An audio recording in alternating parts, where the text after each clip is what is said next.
Welcome into the 16 Sports Extra podcast. I'm Neill. That's Sabrina Hoover.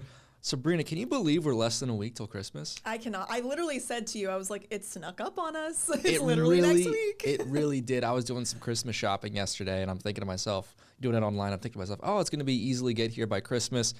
Yep. Good thing I did it yesterday because all the shipping options said it would get there by Christmas Eve. So if I had waited till today, it would not have gone as well. Don't you love that? Yes, we've had some upset people. Exactly. But again, yeah, it's crazy how much we've kind of witnessed, right, in the last few weeks. It's been kind of crazy in the Notre Dame football world. Then we have people declaring for the draft. It's a lot. Exactly, yeah. So with that all, it's not enough Christmas talk right now. Let's just kind of jump right into it in terms of, okay, what is going on with Notre Dame sports? Because it is kind of a weird time of year. But the number one thing you just mentioned right there is players declaring for the NFL draft. And we've had official word on 3 players so far. Chief among them is Jeremiah Love. Right. Finished third in the Heisman voting this year, over 1,300 yards rushing, 18 touchdowns, caps off an incredible career. But Sabrina, I'm going to go and say I'm not really all that surprised. He really had to go this year. I was going to say, and when we saw him on the field, I mean, this kid is special. I mean, look at that hurdle right there. He continued every single game. I feel like as much success that he's had every single game, he continued to impress us. Like he got, that one Navy game where you thought he was down. He went up, for that touchdown. And then that Pitt game, that little spin move for the touchdown. There's so many plays that I could go on and on about. But I think overall, too, is that he's a great teammate. And I think you've seen that from multiple people that talk about him. And he talks about the team more than, him getting this amount of rushing yards. It's all about the team, whatever he can do for the team to win. So he's going to be a great asset to the NFL. I'm excited to see where he's going to go because that's the biggest question. That's what I'm really interested to see as well. Because when I think about Jeremiah Love, I mean, if you look at just the pure stats, they might not tell you that I think they kind of do, but I think it sells him short. He's one of the best running backs. He has an argument for the best running back in Notre Dame history in terms of just pure talent. That's how good of a player he is. I mean, you see these highlights, you see just him on the field. He is such a kind of one-of-one talent. Right. We saw last year Ashton Jeanty. He went in the, 5th overall to the Las Vegas Raiders. Funny enough, Dylan McCullough, former Notre Dame running backs coach over there out in Vegas. But in my mind, Jeremiah is a better prospect than Ashton Jeanty is. I agree. Because while Jeanty was putting up those incredible numbers, there always was the question about the competition. And while through the playoff snub, people have broken down Notre Dame's competition all year long, look at what he's done in his career in he had plenty of big games against good teams, and he's put up some solid numbers. I mean, I know everyone points to the Miami game. That's just when their offense was getting figured out. But against A&M, 94 rushing yards, another 53 yards receiving. This is a guy that's just dynamic in both phases of the game as a running back. I mean, everyone's saying right now top 15, but this is a guy where I would not be surprised if he goes top 5, even with the running back position as devalued as it is. I agree. And, one other thing I want to point out is this past season, CJ Carr, being a freshman, having to rely on, big plays here and there, but when he kind of just, was in the backfield, handed off to Jeremiah Love, right? I mean, that was the biggest thing. It was like when CJ Carr couldn't find a play here and there, that was the number one thing. And it's true because you can rely on a running back like Jeremiah Love to help you in certain situations and to have explosive plays here and there. So him being in the NFL or soon to be in the NFL, it's going to be huge. I think he's going to be, again, a great asset for any team, really. And, I mean, he's just so explosive. I'm excited to see him kind of, finding his groove there in the NFL because I know it's going to be a big transition. It's always a big transition from college to now the NFL. But, again, wish him all the luck. And, I mean, I think Irish fans are going to miss some of those big plays. Of course. And then another running back who declared, Jadarian Price. And Price is, in my mind, this is the guy that's the most interesting to talk about in terms of the draft. We were pretty sure he was going, but we weren't certain. Ends up he's now declaring for the draft. He's been rated as, I've seen him as high as in ESPN's rankings as the number 2 running back prospect. I've seen that kind of a 3rd round grade for maybe up to the 2nd round. I think Price is a guy that is going to rise a lot during the pre-draft process. Because when you look at Price, athletically, he is an NFL player. Like you just watch him on the field. We watch him in drills and practice. Like, yes, Jeremiah Love maybe is like a quarter of a step ahead, but Price is right there. He's just nearly as talented as Love. He's going to ace all the pre-draft interviews, of course. But Sabrina, get this. He only has had 280 carries in his 3 years of getting playing time at Notre Dame, including only 113 this season. And he's had great production, rushing for over 1,600 yards in his career. But when you have that little mileage on you, I mean, if I'm an NFL team and I'm thinking to myself, oh, this is a guy that, like, Jeremiah Love had 433 carries in his time at Notre Dame. That's what Price should have had. But instead, he had 100 plus less. That's a huge value. And I love, when you mention both of these running backs, the best thing about them is they both are selfless. I mean, I feel like Love talked about it all the time, like, obviously wanting the team to win over, how many rushing yards he had. But he also, even Price was saying, like, when I'm called in, I'm the man for the job, but I love seeing what Love has done for this team. It's kind of like, yes, maybe Love got more of like the spotlight in some areas, but Price, you're right. He's right there. I mean, he's one of, if not one of the best, running backs in the country with Love. I mean, they both had a dynamic duo this year. So it's like they both were selfless. They both were competitive when it came to both of them. I think it was like, hey, let's get this many amount of, rushing touchdowns or whatever. And also, I just read the Fighting Irish haven't had 2 running backs selected in the same draft since Jerome Bettis and Reggie Brooks were picked in the 1st and 2nd round in 1993. So I think that's huge as well. I think that could be a repeat with the 1st and 2nd round. One thing I was thinking about as well, I wanted to mention with Price that I haven't seen talked about, and it's because of plays like this one we're showing right now. If you watch the NFL this year with the new kickoff rules, you're seeing that there's been a lot less touchbacks. Players are taking these kicks out a lot more often. Kickoff returners are a lot more valuable right now in the NFL than they were even a couple years ago because of this rule change. So if I'm looking at a running back in the 2nd round and I'm thinking to myself, okay, Price, yes, there are some questions about him in the receiving game. Does he have the pass blocking ability? Can he catch the ball out of the backfield? Only 15 catches in his career at Notre Dame. But I am getting a dynamic kickoff returner, a guy where you could argue he was the best kickoff returner in college football this season. He was right up there to get that distinction.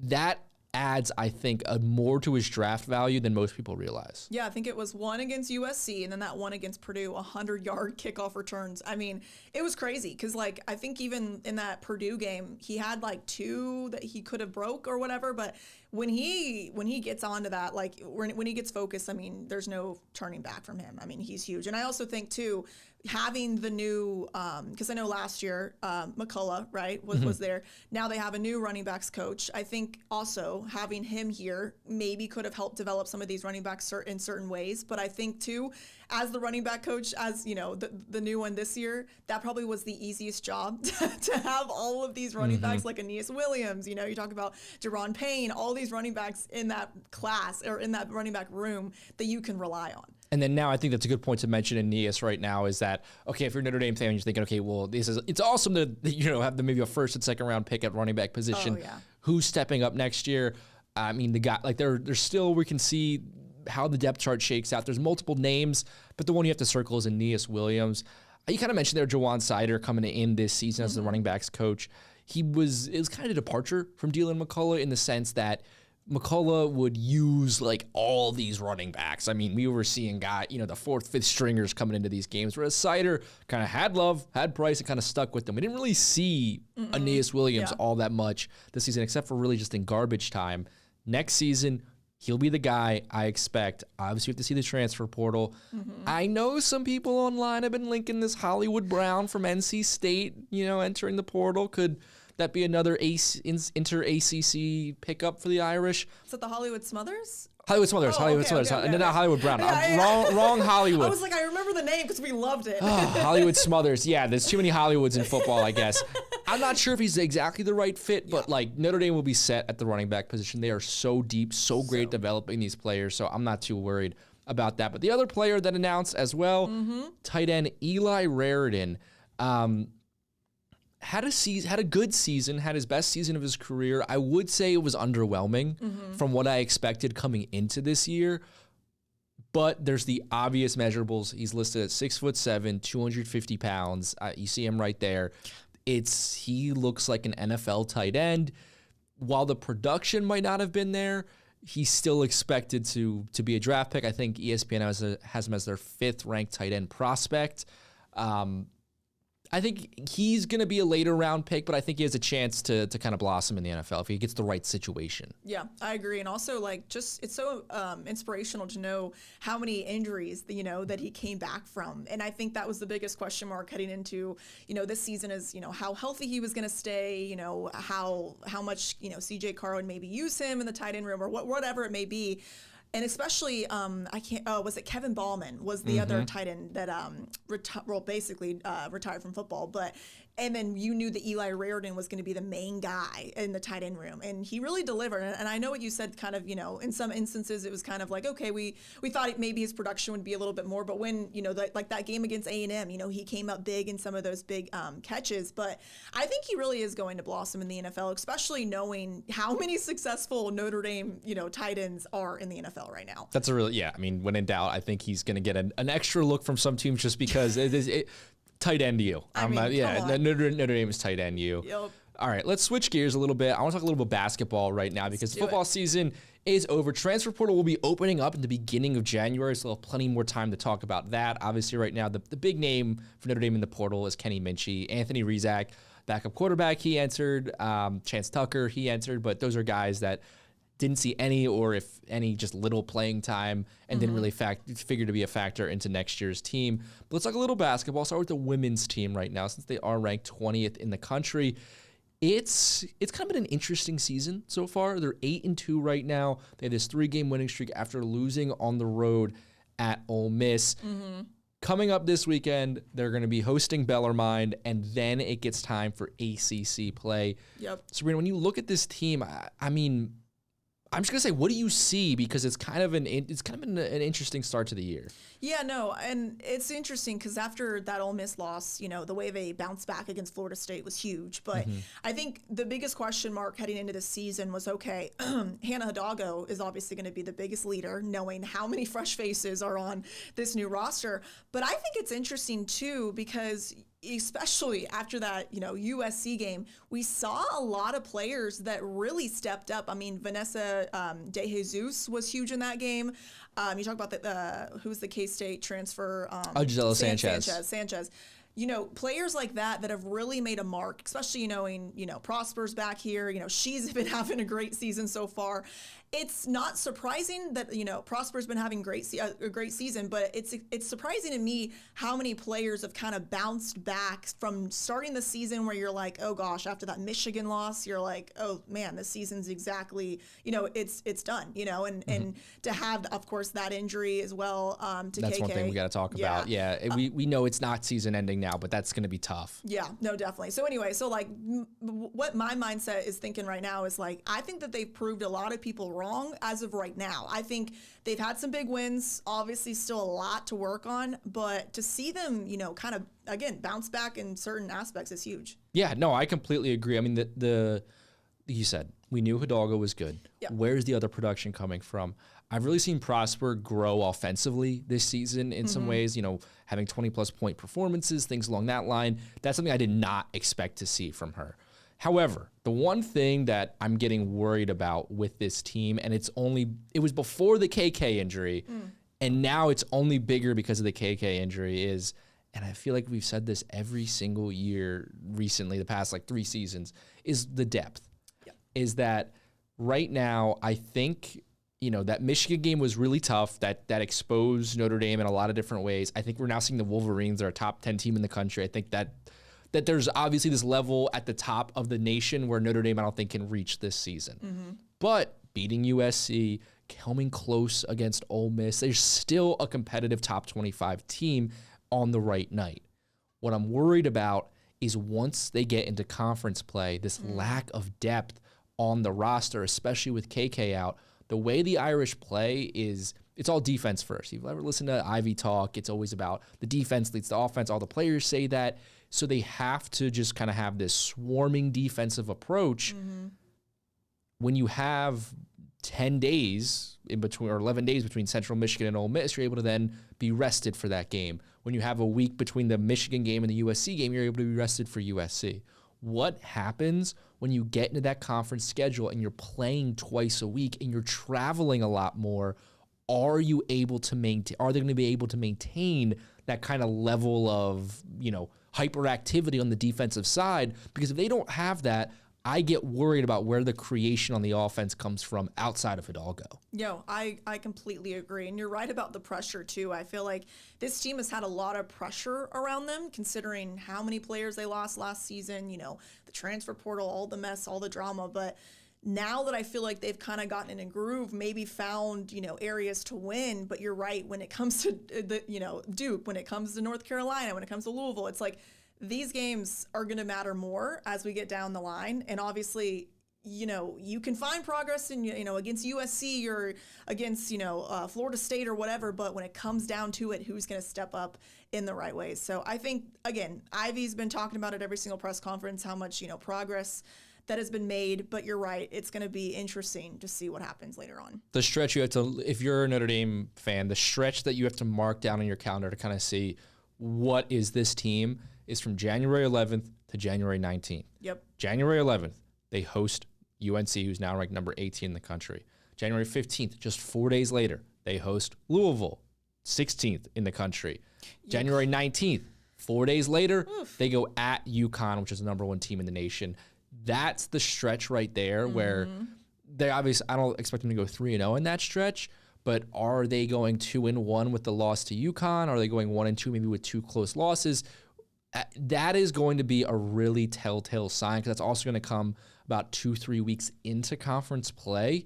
So they'll be they won't be as fresh. That's where the season, I think, really hinges on between, okay, is this a team that's going to compete for yet another Sweet 16 berth, or do they just not have enough players to kind of go on a run like that? I like that you mentioned that too, because I know we're going to talk about the men in a second, but what the men did, I know it's hard to compare because obviously that was like in the players era or whatever, but the men, they played Houston, they played Kansas, and those were back-to-back games.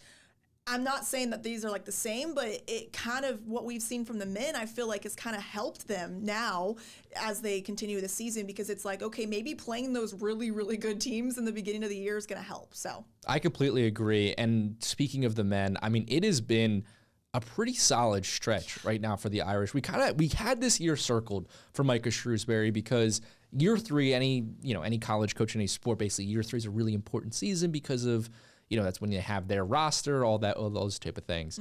But they had a great recruiting class. Obviously, Harrelson, the star out of that, but they have, Brady Kaler, other people like that. Then, one of the top recruiting classes in the nation. They had ranked, and plus several players coming back. It really felt like this was the season to kind of put it together. You mentioned the players era. That was really tough, losing getting Houston. Oh, yeah. From what I have kind of heard, the coaching staff did not think they were going to play Houston. They did not think that was on the cards. And then if you were following it, they didn't know they were playing Houston until about 15 hours before tip or so.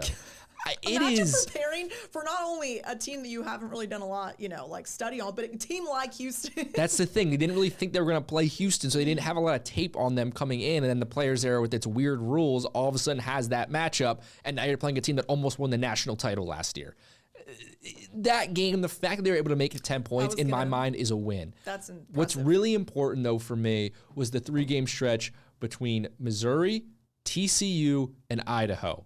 Missouri getting that win, beating the Tigers. That's a tough game. They were able to pull that one out, beating TCU in overtime on the road, and then against Idaho, a team that shoots a lot of threes, and that's kind of what you don't really want to, when you have a team like Idaho coming, you think it's an easy win. You don't want them to be shooting a lot of threes, because you never kind of know if they just make all the shots, if they can, win that game. They won all of those games. Right now, they're feeling pretty solid. And look, the ceiling for this team was to be a bubble team. Maybe make the NCAA tournament. Right now at 9-3, it's looking like that's a very real possibility if they can kind of keep this up. No, I agree. And you're right about those impressive wins. I mean, I was at that Missouri game. That was back and forth. That's a really, they were an undefeated Mizzou team coming in. Notre Dame won that one 76-71, and then they go on the road in Fort Worth to take on TCU, win that one in OT.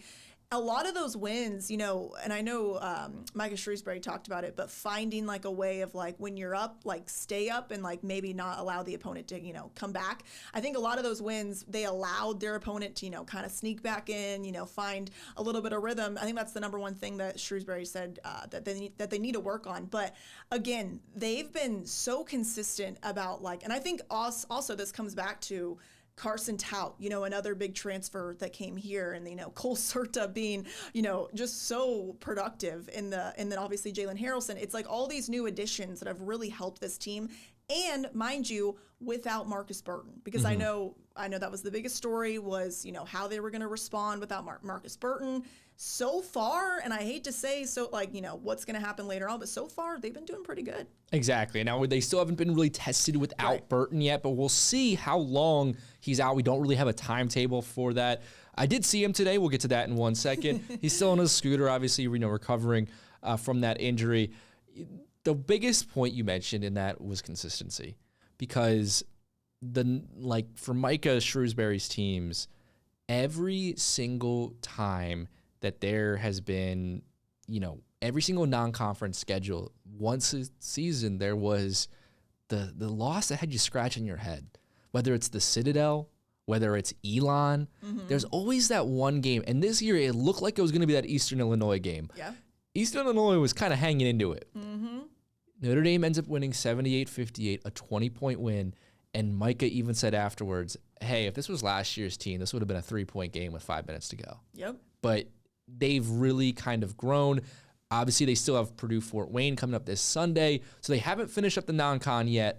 But if they beat Purdue-Fort Wayne, which they're expected to, obviously, they will have escaped. They've finished the non-conference schedule going 10-3, with their only losses being 10 points to number 8 Houston, 10 points to number 17 Kansas, and then a 1-point loss on the road at Ohio State, another team that's looking at the NCAA tournament. So that is a very, very strong non-conference heading into the ACC play. I'm ready to say they're in competition right now for an NCAA tournament. March Madness is a legitimate conversation to have with this team. Now, again, we'll see how they do without Burton once ACC play opens up. Maybe if they lose a couple games early in ACC play, that conversation goes out the window. But this is the first time in a little bit where I think we can legitimately say going into the new year, the March Madness is still on the table for the Notre Dame men. No, I agree. And again, it's going to be interesting to see what they can do later on, because again, Shrewsbury, we've talked about in past years, you would look at this team and be like, okay, they're done, whatever. But it's like Shrewsbury even has a different kind of vibe to him, because he's like, this team that I'm watching in practice every day, like this team is the real deal. So it's like, I think when he's excited, it's exciting for us as reporters to be like, okay, this year might be different. It really does feel that way. But I mentioned I saw Marcus Burton today, and that's because the Notre Dame men did something really awesome. They went over to Meyer, got a bunch of gifts, and then went over to Beacon Memorial Hospital and gave them to some kids over there who are having, maybe some tougher times now during the holidays, to try to just kind of give them a little brighter time during this time of year. It was such an awesome thing to see this Notre Dame team do. They were all kind of, having a great time picking out all the gifts and everything. I will admit, I think it was Cole Serta talking to. He had, or it was Logan Imes, had to pick out some Barbie stuff, because he had, they got lists of with the girl some or boy, and he was like, he had to get a little help from some people. I don't know what to shop for. There was a whole conversation about what nail polish colors to get, things like that. But they were able to get it all. They had a great time, and it was really cool to be able to see them interact with the kids and just kind of be there for them, because it's a time of year where it's like everyone you want to be happy, bring kind of joy in everything. And so to see them do that for some people who might be going through things that are a lot harder than any of us really know about. Exactly. It was really cool to see. And holidays are always tough for numerous amount of things. So I think that to brighten their day is huge. And also why, it's so exciting to see a Notre Dame, men's basketball player kind of just hang out with you, right? Like that has to be so cool. So such a cool thing right there. Exactly. This footage, they meet with a couple kids, but even as I was heading out, they were going around all the halls there, talking to all the kids and everything. It was really cool. They were signing basketballs, things like that. Carson Tout, you see him right there. He was having a fun time. He was reading a book. I was telling you about this. Oh yeah. It's a book about dragons that like tacos. It was like the taco layer or something. It was really. I heard it when I was filming it. I was like, what is this? And someone looked around. He's like, oh, you haven't read this one? I'm like, honestly, no. I think I might have to. It sounded very, very interesting. Never heard of it. Tacos and dragons. What more else do you want? So that was a really cool thing. Awesome thing that the Notre Dame men's basketball team got out there to do today. But that's about it we have to talk about today for 16 Sports Extra, the podcast. Not coming back next week. It's the holiday, Christmas week. Yep. We'll see about the week after. Obviously, Indiana, they're in the Rose Bowl. We'll see who they play. It's just kind of a fun sports time, but expect once the new year starts, we're going to be up streaming more. Yes, more details on that. Plus just basketball and the college football playoff. We'll see how far the Hoosiers go. Oh, nice. If you're an IU fan, things are fun right now. Mendoza winning the Heisman. Mendoza. Oh, I love it. All right. Well, thank you so much for watching the 16 Sports Extra podcast.